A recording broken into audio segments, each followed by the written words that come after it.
آج ہم بات کریں گے سورۃ عبسہ کے بارے میں. عبسہ وتولیٰ، یہ سورج جو ہے نزول کے اعتبار سے اس کا 24 نمبر ہے اور تدوین کے اعتبار سے اس کا 80 نمبر ہے، 80. یہ مکی صورت ہے، یعنی ہجرت مدینہ سے پہلے نازل ہوئی ہے، اور ظاہر ہے کہ جو صورت آیات ہجرت مدینہ سے پہلے نازل ہوتی ہیں ان کو مکی کہا جاتا ہے، اور جو ہجرت مدینہ کے بعد نازل ہوئی ہیں ان کو مدنی کہتے ہیں. تو یہ سورۃ عبسہ جو ہے یہ مکی صورت ہے. اس کا نام عبسہ اس لیے رکھا کہ اس میں جو ہے عبسہ کا معنی عربی میں ہوتا ہے منہ بنانا. اس میں ایک واقعے کی طرف اشارہ ہے کہ اس واقعے کے نتیجے میں سرکار دو عالم صلی اللہ علیہ وسلم نے ایک نابینا صحابی کے سوال کرنے پر آپ نے ذرا منہ بنایا، یا چین بجبی ہو ناگواری سے آپ نے ذرا چہرہ پھیر لیا. تو اس کیفیت کو اللہ تبارک و تعالیٰ نے اس صورت کا نام تجویز کر دیا. کہ یہ بھی نبی پاک صلی اللہ علیہ وسلم کے ساتھ اللہ کی محبت کی علامت تھی کہ وہ ادا بھی اللہ نے کیچ کر لی اور نام ہی صورت کا عبسہ رکھ دیا. ظاہر نبی کی ایک الگ الگ ادائیں اللہ تبارک و تعالیٰ کیچ کرتے ہیں. کہیں یا ایھا المزمل کہہ دیتے ہیں کہ وہ کمبل میں لپٹے ہوئے، یا المدثر کہہ دیتے ہیں. تو گویا کہ کیفیات کو اللہ کیچ کر کے وہ محبوبانہ انداز سے جو ہے وہ ذکر کرتے ہیں. ایسی عبسہ کی جو کیفیت تھی وہ بھی اللہ تبارک و تعالیٰ نے گویا کہ لے لی اور اس صورت کا نام بنا دیا، اس لیے اس کا نام صورت عبسہ ہے. اور اس صورت کے اندر جو ہے وہ سرکار دو عالم صلی اللہ علیہ وسلم کے حوالے سے ایک واقعہ ذکر کیا گیا، اور وہ واقعہ یہ ہے کہ سرداران قریش یہ نبی کریم صلی اللہ علیہ وسلم کے پاس تشریف لائے اور عرض کیا کہ آپ ہمیں دعوت و تبلیغ کریں، ہمیں بتائیں کیا حقیقت ہے، آپ کیا پیغام لے کے آئیں. تو حضرت صلی اللہ علیہ وسلم ان کو دعوت دین دے رہے تھے، دعوت اسلام دے رہے تھے، وہ کہ تبلیغ کر رہے تھے. تو ان میں ابو جہل بھی تھا، عتبہ شیبہ بھی تھا، اور اسی طریقے سے امیہ بن خلف، یہ سب سرداران قریش، عباس ابن عبد المطلب اس وقت جو دار اسلام میں داخل ہوئے تو وہ بھی تھے. تو بڑے بڑے سرداران بیٹھے تھے اور آپ گفتگو کر رہے تھے، اور آپ یہ چاہتی کہ یہ ان میں سے کوئی اسلام میں داخل ہو جائے. ظاہر ہے کہ جب سردار جو قوم کا اسلام میں داخل ہوگا تو قوم آٹومیٹکلی داخل ہو جائے گی. آپ کو تو یہ حرص تھی کہ یہ اسلام میں داخل ہو جائیں، اس وجہ سے آپ ان پر توجہ کر رہے تھے، ان کو دعوت اور تبلیغ کر رہے تھے. اسی دوران میں ایک صحابی، نابینا صحابی عبداللہ ابن ام مکتوم، وہ مخلص اور نابینا صحابی تھے، وہ آپ کے پاس آ گئے، اور انہیں یہ نہیں پتہ چلا کہ ماحول کیا چل رہا ہے، گفتگو ہو رہی ہے، اور آگے حضرت صلی اللہ علیہ وسلم سے عرض کرنے لگے یا رسول اللہ آپ مجھے کچھ سکھائیے، جو اللہ تبارک و تعالی نے آپ کو عطا کیا ہے اس میں سے مجھے کچھ سکھائیے. اب آپ وہ گفتگو کر رہے ہیں، انہوں نے کسی ماحول کو دیکھا نہیں کیونکہ نابینا تھے. تو یہ کہہ کہ وہ آپ کو آوازیں دینے لگے اونچی، یا رسول اللہ یا رسول اللہ یا یوں کر کے.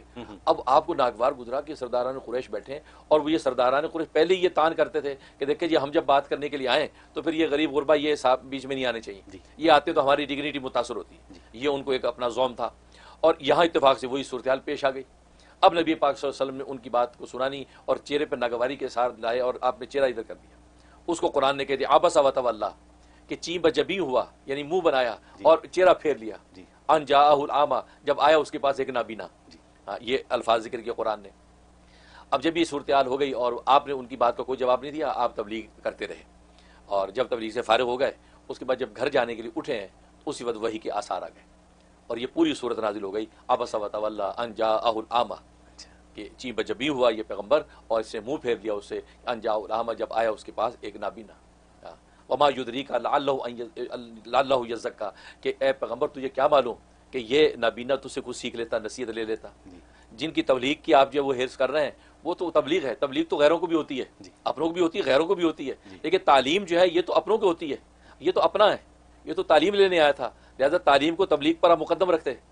وہ ایک آپ کا اجتہادی ایک وہ تھی کیفیت کہ آپ اس چاہ رہے تھے کہ وہ آ جائیں، تو وہ بھی گویا کہ آپ کا جو منصب نبوت سے میچ کر رہی تھی یہ بات کہ آپ ان کو اسلام میں داخل کرنا چاہتے ہیں. لیکن اللہ تبارک و تعالیٰ کو ان کفار کا یہ جو ہے وہ زوم اور تکبر پسند نہیں آیا. اللہ تبارک و تعالیٰ نے اعتراض کیا کہ ان کی کیا حیثیت ہے، یہ تو تبلیغ ان کو آپ کر رہے ہو، تبلیغ غیروں کو بھی ہوتی ہے، اور غیر اپنے بنے کہ نہیں بنے یہ تو ایک وہمی بات ہے، کیا پتہ نہ بنے. اور یہ تعلیم لینے جو ہے یہ تو آپ کا اپنا ہے، لہٰذا اپنے کی تعلیم کو آپ مقدم کریں غیر کی تبلیغ پر. تو گویا کہ یہ جو تعلیم جو پوری صورت کے اندر دے دی گی کہ تعلیم جو ہے وہ تبلیغ پر مقدم ہے، کیونکہ تعلیم اپنے کو دی جاتی ہے، تربیت اپنے کی جاتی ہے، اور وہ اس سے نفع اٹھاتا ہے. تو نابینا کو اگر آپ کچھ بتاتے یہ فائدہ اٹھاتا، لیکن ان کو جو آپ نے دعوت دی انہوں نے کیا فائدہ اٹھایا. اور وہی ہوا کہ بعد میں فیوچر میں پتہ چلا کہ نہ عتبہ ایمان میں آیا، نہ شیبہ آیا، نہ امیہ بن خلف آیا، نہ ابو جہل، کوئی داخل نہیں ہوا اسلام میں. تو گویا کہ یہ تنبیہ جو ہے اس صورت کے اندر فرمائی گئی اور اس حقیقت کو واضح کیا گیا کہ آپ جو ہے نا اس میں یہ نہ کہیں. تو گویا کہ اس میں تنبیہ اعظم کا ذکر ہے، یہ تنبیہ اعظم کا ذکر ہے کہ ایسی تنبیہ جو نبی کریم صلی اللہ علیہ وسلم کو کی گئی ہے کہ ایک صحابی کی وجہ سے، ایک نابینا ادنا صحابی، اس وجہ سے آپ پر عتاب ہوا. اس سے ایک بات پتہ چلتی ہے کہ قرآن کی حقانیت کا ثبوت ہے، یہ واقعی اللہ ہی کا کلام ہے، کیونکہ نبی کریم صلی اللہ علیہ وسلم اپنی طرف سے بنا کے لاتے تو آپ اپنی ڈانٹ اور عتاب کو کیوں ذکر کرتے. بالکل صحیح. تو یہ دلیل ہے اس بات کی کہ عنوان جو اللہ کی طرف سے نازل ہوتا ہے یہ پیغمبر بغیر کمی بیشی کے آگے امت کو پیش کر دیتا ہے، اور یہ عنوان اور اس طرح کے جو مضامین ہیں یہ قرآن کی حقانیت کی دلیل ہے کہ واقعی اللہ کا کلام ہے، ورنہ کون اپنی ڈانٹ کو ذکر کرتا ہے کہ مجھے اللہ نے ڈانٹا. اور پھر یہاں تک کہ بعد میں حضرت صلی اللہ علیہ وسلم کی کیفیت ہو گئی تھی کہ جب وہ نابینا صحابی آتے تو آپ کھڑے ہو جاتے تھے، اب اس کا استقبال کرتے. فرماتا ہے کہ یہ وہ شخص آ رہا ہے کہ جس کی وجہ سے اللہ نے مجھ پہ عتاب کیا، اللہ مجھ پہ جو ناراض ہوئے اس کی وجہ سے، آئیے اس کو اعزاز کے بٹھاتے. یعنی ظاہر ہے کہ اللہ نے اس شخص کو اتنا اعزاز دیا کہ نبی کو عتاب فرمایا، تو اس لیے نبی پاک صلی اللہ علیہ وسلم جو ہے وہ ان کی وہ کرتے تھے. تو یہ اس کے اندر حقیقت بیان کی. پھر آگے چل کے یہ حقیقت بیان کر دی کہ دنیا کے اندر تو یہ صورتحال ہے، یہ کفار و مشرکین ایک دوسرے کا جڑے بیٹھے ہیں، ایک نہیں مانتا تو دوسرا بھی نہیں مانتا، اور یہ اپنے عزیز و اقارب اور اپنی جو دنیا کے ساتھ لگے کھڑے ہیں. لیکن آخرت میں وہ دن آئے گا کہ فَإِذَا جَاءَتِ الصَّاخَّةُ، جب وہ چیخ چلانے والی جب آئے گی، یعنی قیامت آئے گی، اس وقت کیا ہوگا؟ یوم یفر المرء من اخیہ، اس وقت جب وہ سب ایک دوسرے سے بھاگیں گے، سب رشتے فنا ہو جائیں گے، گویا کہ اولاد ماں باپ سے بھاگے گی اور بھائی بھائی سے بھاگے گا، وہاں یہ کیفیت ہو جائے گی. اور یہاں ان کی حالت یہ ہے کہ انہوں نے گڑھ جوڑ کر رکھا ہے محمد صلی اللہ علیہ وسلم کے خلاف، اور یہ جو اس دین اسلام کو ماننے کو تیار نہیں، لیکن اس دن سے ڈریں کہ اس وقت یہ صورتحال پیدا ہو جائے گی. تو یہ اللہ تبارک و تعالیٰ نے اس کے اندر یہ تنبیہ کی اور یہ ڈرایا کہ دنیا کے اندر یہ سدھر جاؤ. جیسے یہ نابینا دوڑتا ہوا آ رہا ہے پیغمبر صلی اللہ علیہ وسلم کی طرف، اسی طریقے سے تم بھی اگر دوڑتے ہوئے آئے تو کل روز قیامت میں پیغمبر آپ سے بھاگیں گے نہیں، وہاں دنیا کے رشتے بھاگیں گے، لیکن پیغمبر آپ کو آغوش میں لیں گے اور حوض کوثر میں جام کوثری نصیب ہوگا اور شفاعت کے لیے آگے بڑھیں گے. کیونکہ تقوی والوں کے جو رشتے ہیں وہ آخرت میں ٹوٹیں گے نہیں، دنیا کے رشتے سب بھاگ جائیں گے. یوم یفر المرء من اخیہ و امیہ و ابیہ، بھائی سے بھاگے گا، باپ سے بھاگے گا، اولاد سے بھاگے گا، بیوی بچوں سے بھاگے گا، لیکن وہاں تقوی والے جو ہیں یعنی نبی پاک صلی اللہ علیہ وسلم اس ایمان کی وجہ سے آپ کو آغوش میں لیں گے. یہ ہے وہ رشتہ جس کو سینے سے لگانے کی ضرورت ہے، بجائے اس کے کہ تم نبی پہ پپتیاں اڑا کے اس کی تکذیب کرو، تو اس سے تم اپنی آخرت دنیا دونوں برباد کر رہے ہو. یہ حقیقت. اور جہاں تک اس کے فضائل و فوائد کا تعلق ہے تو ایک فائدہ یہ کہ اگر بچہ روتا بہت ہے، بظاہر اس کی کوئی جسمانی کوئی تکلیف نہیں ہے، کوئی ایسی کوئی خارجی وجہ نظر نہیں آ رہی، تو بہت روتا بچہ دن رات، تو بہت سی ماؤں کو یہ شکایت ہوتی ہے بچہ بلا وجہ روتا ہے بہت زیادہ.